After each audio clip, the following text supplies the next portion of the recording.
नमस्कार बंधुगण, आज हूँ भगवान सुनावेश। आसतु जाना क्यों भगवान पिंधती क्यों अलंकार।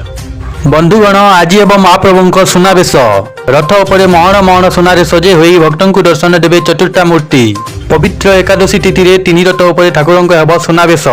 रथ उपर महाप्रभु अति सुंदर कमनीय और शुभसित सुनावेश देखा लगी अपेक्षा कर रही अगणित भक्त। रथ उपर मध्याह्न धूप मैलम नीति हेब। अपराह्न मेकअप सर्वांग नीति पर सुनावेश आरंभ हेब। वर्षक चारिथर महाप्रभुंर सुनावेश धारण करती।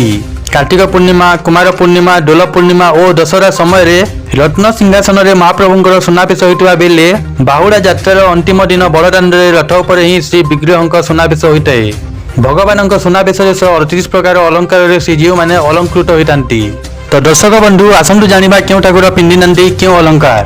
प्रभु बलभद्र अलंकार श्रीपयर, श्रीभुज, किरीट, ओडियाणी, कुंडल, चंद्रसूर्य, आड़कानी, बाहाड़ामाली, घागड़ामाली, कदम्बमाली, तिलक, चंद्रिका, अलका, जोबाकंठी, बाघनगीमाली, सेवतीमाली, त्रिखंडिका, कमरपट्टी, हल एवं मुसल अलंकार सजे हुए। देवी सुभद्रा अलंकार किरीट, ओडियाणी, कानचंद्र सूर्य, घागड़ामाली, कदम्बमाली, तगड़ी और सेवतीमाली भली आभूषण परिधान करती। प्रभु जगन्नाथ अलंकार जगमोहन श्रीअंगे मध्य किरीट, श्रीभुज, श्रीपयर, चंद्रसूर्य इत्यादि सहित आड़कानी, हरिड़ामाली, घागड़ामाली, कदम्बमाली, तिलक, चंद्रिका, अलका, जोबाकंठी, ताबिजमाली, सेवतीमाली, त्रिखंडिका, कमरपट्टी, सुवर्ण चक्र एवं रौप्य शंकर विभूषित होती।